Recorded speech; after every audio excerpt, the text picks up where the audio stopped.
Good evening. Thank you for staying with us on your Sunday evening while you get ready for the work week ahead or squeeze in that final bit of relaxation. I'm Jabari Fraser. This is A Current Affair. Remember, you can send us your comments and suggestions on Twitter at TV6TNT or at Jabari Fraser. Don't forget to use the hashtag A Current Affair. Give us some feedback on Facebook too at CCN TV News. That's the name of our Facebook page. In the hot seats this evening are two political personalities who have been in some talks about future possibilities. First guest is Gary Griffith. He's formerly of the People's Partnership and he was the National Security Minister. He's a Sandhurst trained soldier. He's a very professional man, I'd say. We'll see about that a bit later. Also, we have Louis Lee Singh, who is formerly of the PNM and a veteran of politics in general. Mr. Lee Singh is also former mayor of Port of Spain. He talks a bit and I'm sure he can handle his stories as well. Gentlemen, thank you for being here. My pleasure. We are going to talk a bit about coalition politics. What was your meeting about last week, Mr. Griffith?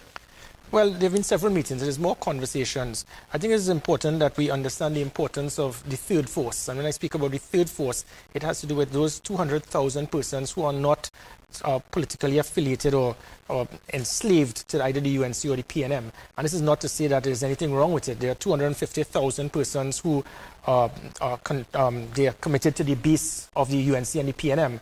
But that 250,000 will never be able to get either of those base parties into government. It has always proven that the 200,000, those floating voters, those marginal voters, those that I will call the third constituency, that is very critical towards deciding how the election is decided. And we can go back from 1981, 2007, when the third force went on their own. And they lost comprehensively, or they will join with other political parties, such as what they did in 1986 under the NAR and 2010, or if it is that there's none, and the marginal voters will then sway towards one of the two major parties based on the performance, as we saw in 2000 with the UNC, as the UNC government at that time, I think arguably is probably the most successful government we have seen in decades, 95 to 2000, based on situations that took place. The marginal voters swayed to the PNM in 2001 and 2002. So what we are looking at is the importance of that third force. How will they operate? The Congress of the People, I don't think that they have achieved that objective. It started like that in 2010. I think they were shortchanged. So what we are doing is having conversations, and you'll be surprised the number of persons that have demanded that they need that third force, whether it is as a political party or as a political vehicle to guide the marginal voters towards a proper direction. That remains to be seen. Mr. Lee Singh, what's your role in all of this? Are you intending to create a third political party, a permanent political party, as opposed to some loose coalition formed in 2010?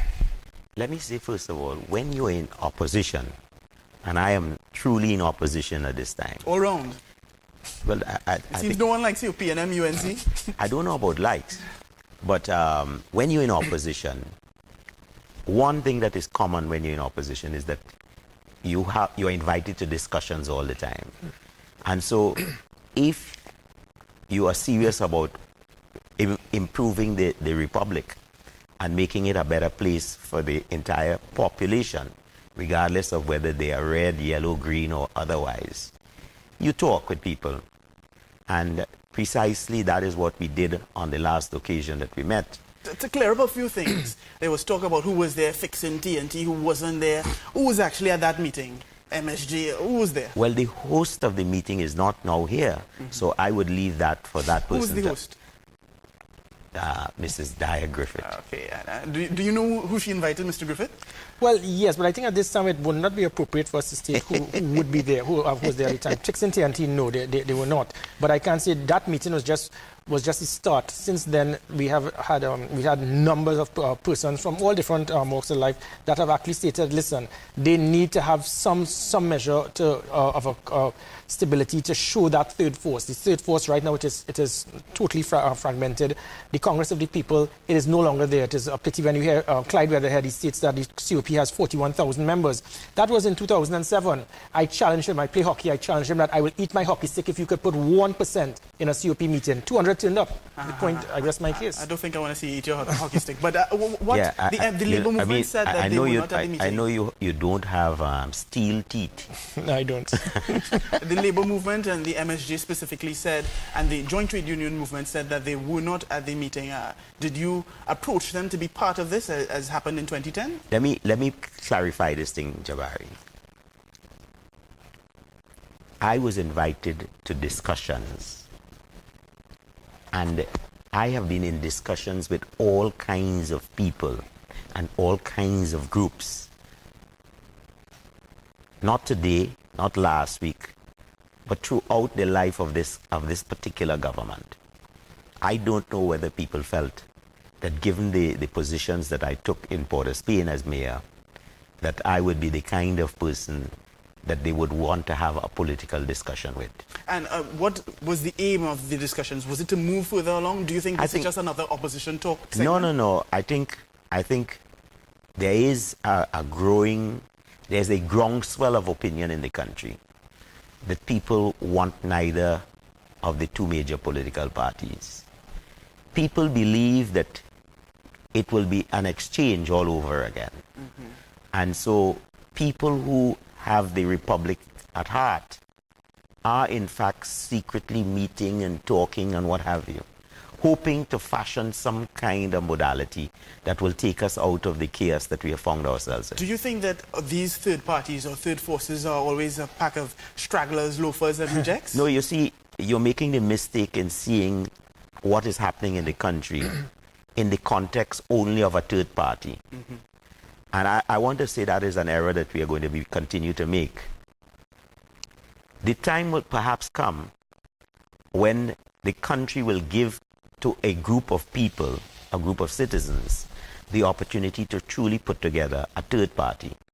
And when that happens, it is my considered opinion, it will treat with all the other parties with equity. Okay, gentlemen, we have to go for a quick break. When we come back, we have Gary Griffith and Louis Singh on set with us to continue the coalition talks.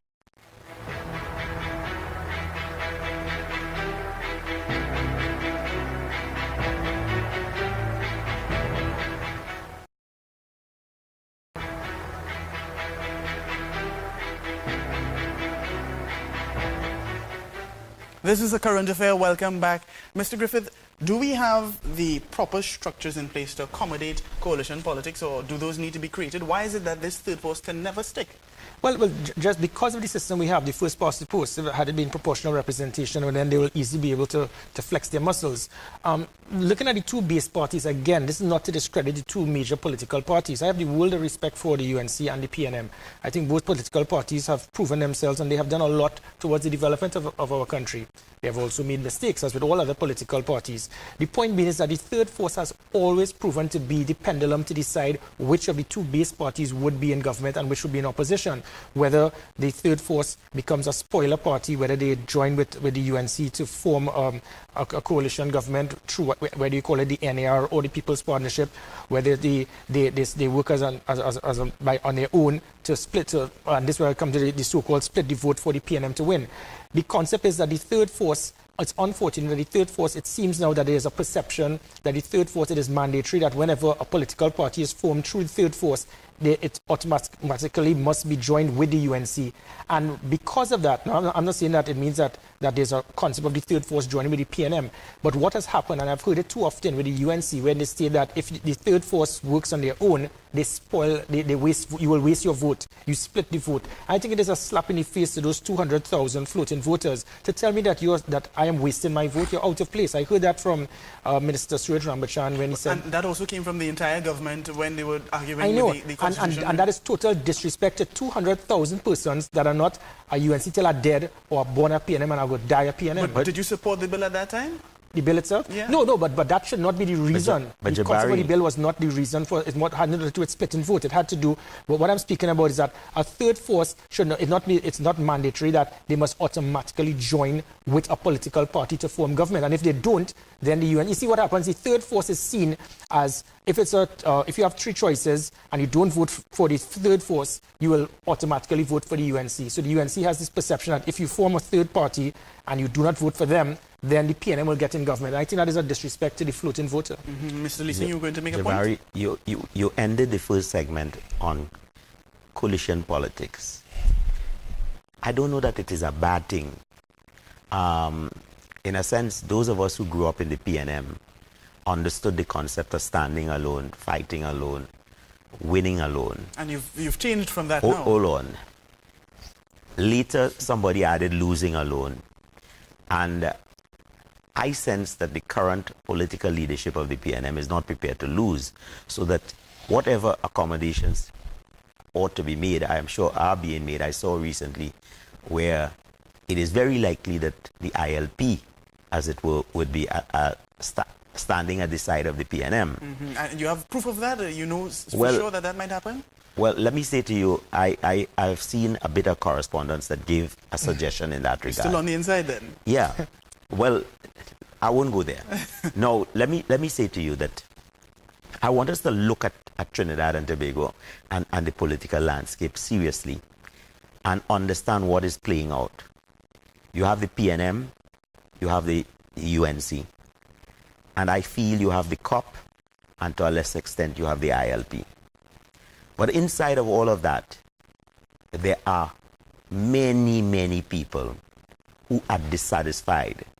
And people are saying to you, well, boy, I'm going to hold my nose and vote for all you. They were saying that to me when I was in the PNM. And I suspect that there are many people in the UNC's heartland that are saying the same thing. I will hold my nose and vote for the corruption. Or I'll hold my nose and vote for the criminality that is going on. What it is saying to the country, however, is that finally, you as a country, the burden of responsibility is no longer now on the parties. The burden of responsibility is now squarely in the lap of the country. What do you do in the face of this chaos that both the left and the right, and all the polls are suggesting to me, that the country is saying, I don't want PNM, I don't want UNC. If you look at the Tunapuna poll, for example, that was done by Mr. Henry recently, 26, I think it was 4 to the ILP, 8 to other parties, which I would suggest, a number of things. And of course, 34% undecided. Are you and Mr. Griffith, are you guys willing to possibly join up with the ILP? Both of you were critical when you all were against each other at different points in time, the ILP or even the MSJ. How willing are you to join up with those opposition forces that you had issues with at varying times? No, well, I'm not saying to you at this time at all that I'm prepared to join up with anybody, Yeah. And that's the reality. My own position is that this country deserves better than we are giving to her now. Given the tremendous natural resources in this country, and I believe we also have tremendous human resources, we should really be able to create a paradise on earth. What we don't have in this country is discipline, integrity, honesty, etc. In recent discussions with all the political people that I've been meeting with. That seems in government alone, but when people come into opposition, they have all of the integrity around it. No. I'm saying to you, I have raised this question with all kinds of people. How important is integrity, morality, corruption?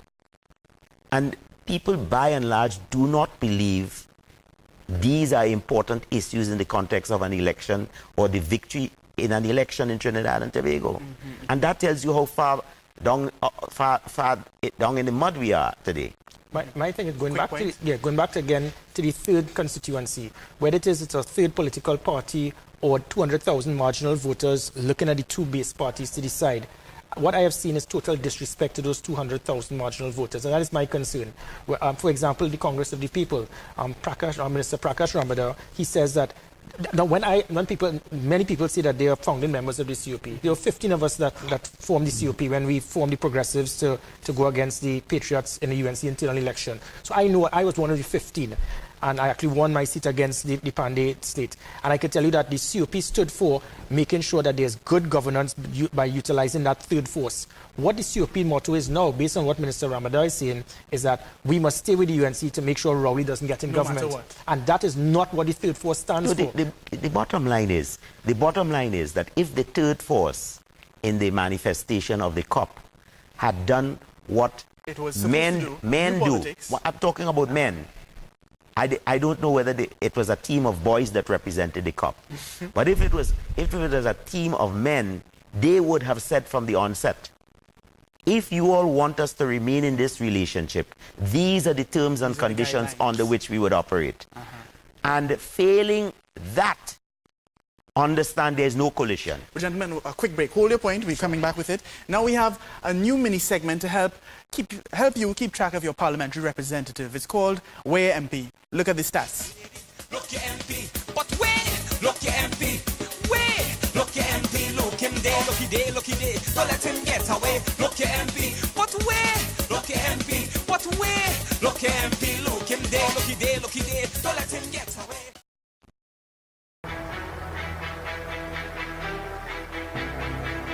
Welcome back. We've been talking about coalition politics, but these two men did team up on a few different issues. But before we get to that, Mr. Griffith just wants to make one very quick point. Yes, again, the concept that the CUP has, and again, is what we intend to change. The third force must be one that must be respected and not seen as a threat, not seen as a nuisance, not seen as something that is a necessary evil.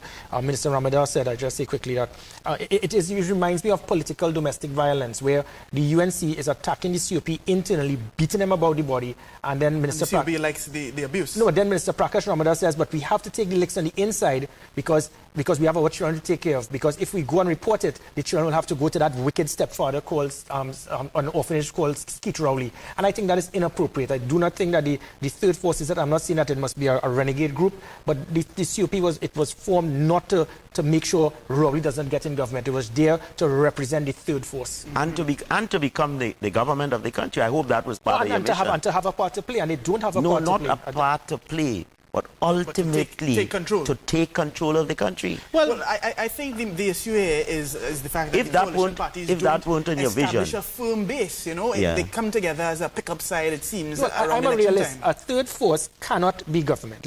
I'm a realist here.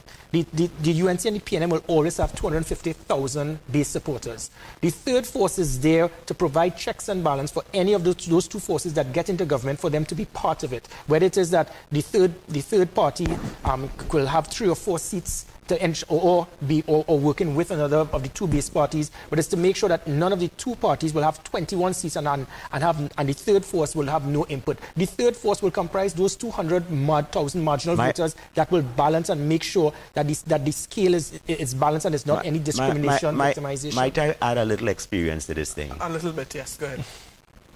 I want to say to you, before either party had 250,000, they had none. And so, if the COP were a serious institution, and this is something I have thought about, if the COP had dared to walk out of the partnership at the time David Abdullah did, and his group, today the country would have looked towards to the COP as the alternative Well, government. we see Prakash. I guess people see Prakash Ramadan as a man who doesn't have the testicular fortitude, as people like to say. Well, no, it goes beyond that. The COP itself, ought not to be, blaming Prakash. They chose him. You had choices, as I remember it. Well, but you see, the thing about it as well is that the UNC, they have 21 seats. So because of that, the UNC, they were able to play hardball throughout. So in fairness to the CUP at the time, the CUP would have been left with no choice but to walk and not be part of government. And that is where, once UNC has 21 seats, which means that the hijacking took place in the distribution I want to say to you, Mr. Griffith, with the greatest respect, there is a big difference between holding 27, 28 seats in the parliament and holding 21 seats.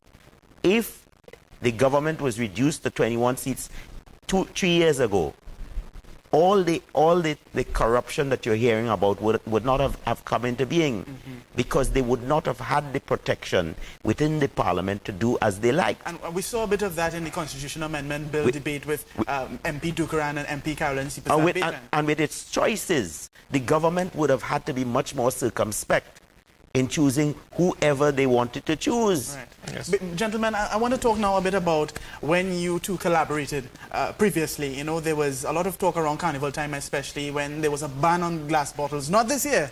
No, a ban on glass bottles in Port of Spain. Why did you take that step, and what happened? Well, he started the ball rolling on that, so you could, and I will continue. Let me say to you that I don't know why people feel it's rocket science with the issue of glass bottles. In fact, I saw some people, they have left me wondering whether they deserve to be chief executive officers of billion-dollar industries at all.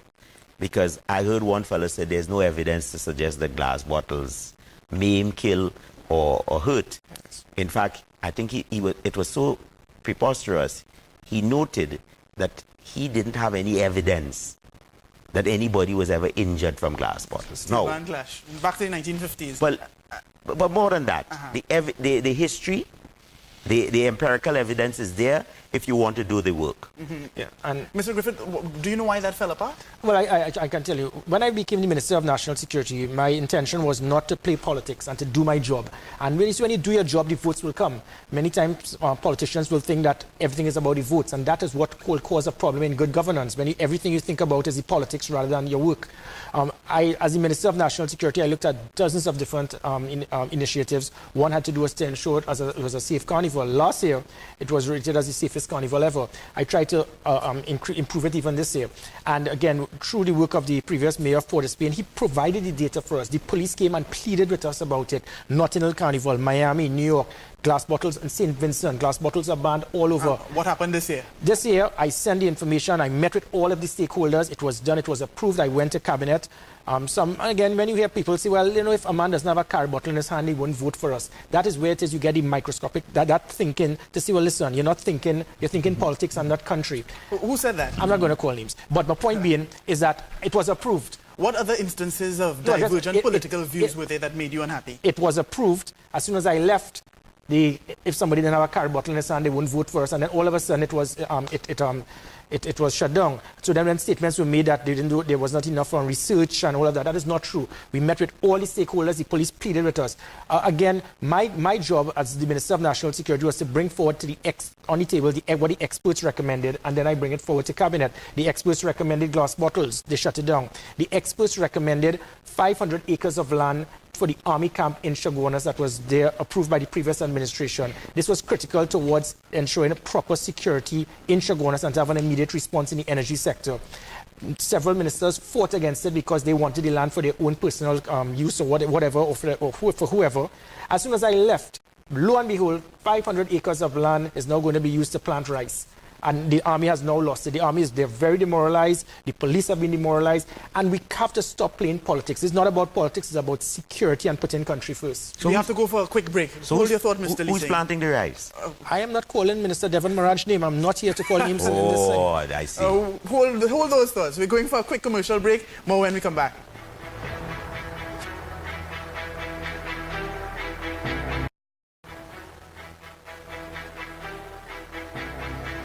Action-packed so far. We're going to get more into it, get the hands dirty, get down on the knees and so on. Mr. Griffith, I want to get back to you. What other instances of divergent political views made you unhappy? This is not a time for me to all I'm saying is that it is important that whichever party is in government, do not focus on the politics, focus on the needs of the country. If the police, the army, the Coast Guard, they require something, you don't sit down in cabinet or National Security Council because you have a limited view of security and make decisions. Because you have resistance with important security decisions, would you say? Yes, of course, because but no, I wouldn't bother to. This will go on whole day. But the point being is that name one important one. Well, the army have lost a critical 500 acres of land to build an army camp that was approved. And do you think that can help improve day-to-day security? Of course, yes. It was important that there was a foothold there for the support battalion to have an emergency response if and when required. That would have provided a very big aspect towards securing the central part of Trinidad and Tobago. But again, when a minister could ask a chief of defense staff, what's the reason for an army? You realize that persons are limited, and when you hold a position as a minister, you have to get bigger than that. You must not just say because you're ignorant to national security, you shut it down at all costs. Would you say that ministers, for example, had a problem with understanding why we need a permanent commissioner of police? Well, yes, there will be things that, again, that not all ministers will. I don't expect everyone to be an expert in security, but work with the experts. I have worked with, when I went to the United Kingdom, I looked at what they have called COBRA, similar to our National Security Council. And their Is that like Anaconda? No. It's a cabinet of operations briefing room. And it allows the Prime Minister and her senior ministers to get the information from the experts, not the other way around. And I think it's unfortunate that sometimes ministers will feel, listen, it's my job to tell you what you need to do as a Commissioner of Police or Chief of Defence Staff. It doesn't work like that. And that is why we had the problem with the glass bottle ban being lifted, the land being lost, and certain other national security initiatives where persons feel that the National Operations Centre, for example, 3 years it took for us to implement that because they spent 3 years wondering where to put it. Every time it was decided to put somewhere, a minister said, no, let's put it somewhere else. Mr. Gentleman, we're almost out of time. We have are going to have an extended version online, extended by a couple of minutes. But Mr. Lee Singh, what are your hopes for next year around this time? Do you expect to possibly have some sort of influence on governance at this point next year? First of all, I am guided both by science, but I'm guided more by my spirituality. And my mother always used to say, What is the spirit telling you? My mother always used to say, God never puts you where he don't want you to be. Now that is one. If I have any say in this country, next year this time, we'll be jailing people. You see, every time I open the papers these days, I see some young fellow in a white vest trying to cover up his face because he did some wrongdoing. There are so many people in this government and in other governmental agencies across this country, going way back when, who ought to be in a similar situation. Gentlemen, we've run out of time. This has been In Conclusion. Remember, you can log on to www.tv6tnt.com for a brief extension of this interview. It's been action-packed so far. Stay tuned for more next week, Sunday at 7:30, same time, same place. This is A Current Affair. I'm Jabari Fraser. Good evening.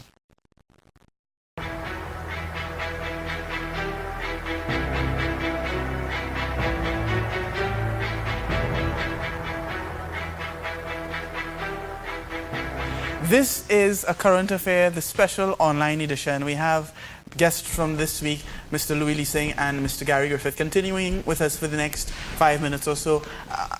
What is the plan for those members who have fallen out of the COP, fallen out of the PNM? How do you go about making something permanent or building a structure, foundation that can last as the PNM has lasted, last as the UNC has lasted? And that is where it is much more difficult for that third force rather than the UNC or the PNM. I'll tell you why. If you look at the recent UNC meeting, or even not PNM, more the UNC meeting, when all that is required is for the speaker or the person who is speaking to raise his voice, and as soon as he'll raise his voice, everybody will start clapping.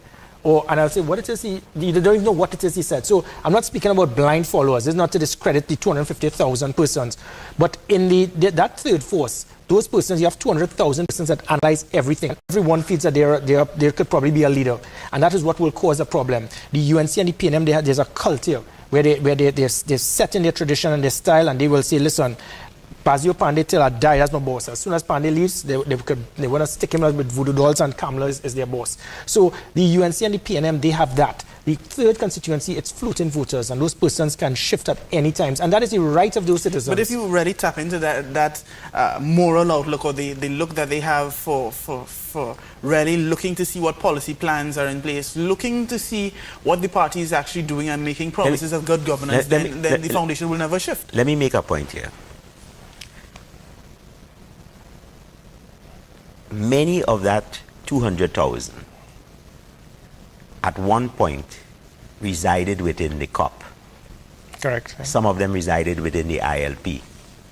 These are people who are constantly looking for a home. They are like the ball weevils. But there is a big chunk of that group that merely wants to see and experience in their lifetime a Mother Trinidad and Tobago that they can write stories about. We can't write stories about Mother Trinidad and Tobago today because the only way we can write about it, which minds you, I plug in a new book I'm writing. The title is I used to live in heaven. Seems you're now a very prolific writer, Mr. Ising. Right? Well, let me say to you, Louis Naipaul. no, Trinidad and Tobago is a fertile place for people who are prepared to take the time to observe what is going on. I want to say to Gary, if that is how you're beginning, and you must begin with the end in mind. And if that is how you're beginning, you will never find the answers that you're searching for. I think those people who are now disaffected, many of them would have left for all kinds of reasons. Why you left is not the same reason why others would have left. People want the best for this country, and they are prepared to work at it. And if working at it requires becoming part of a political organization, they must know that their turn at the inning is to put down the foundation row of blocks, the first row of blocks. Somebody will come after you and put down the second row. And ultimately, one day we will see the wall. When we see that wall, we will know that we have a third party in the country. Talking about why you left and, you know, the circumstances, or why you were pushed to leave, how do you move forward now with this, you know, with your political career, or helping to create this good governance that you strive for, while people like the Prime Minister and other members of the UNC go about tarnishing your name, saying that, you know, you knew about David West all the time, or you did X, Y, Z, and you shirked in your responsibilities. Well, again, the country will, when they throw the David West thing, I mean, Stevie Wonder and Ray Charles could see exactly. I was fired because I refused to lie. But they could well see, you know. Yeah, and so I mean, and they would pay, and those persons would pay the political price. You are telling a Minister of National Security, turn a blind eye, and as soon as I said I'm not lying, after that it was downhill. So if that is their standard, that is fine, and I will respect that. Are they likely to go to jail on this matter? I don't know. That is not for me to decide. That is for the police. Likely. My point being is that the floating voters, they saw through it, and you can see it. So if it is that you're 250,000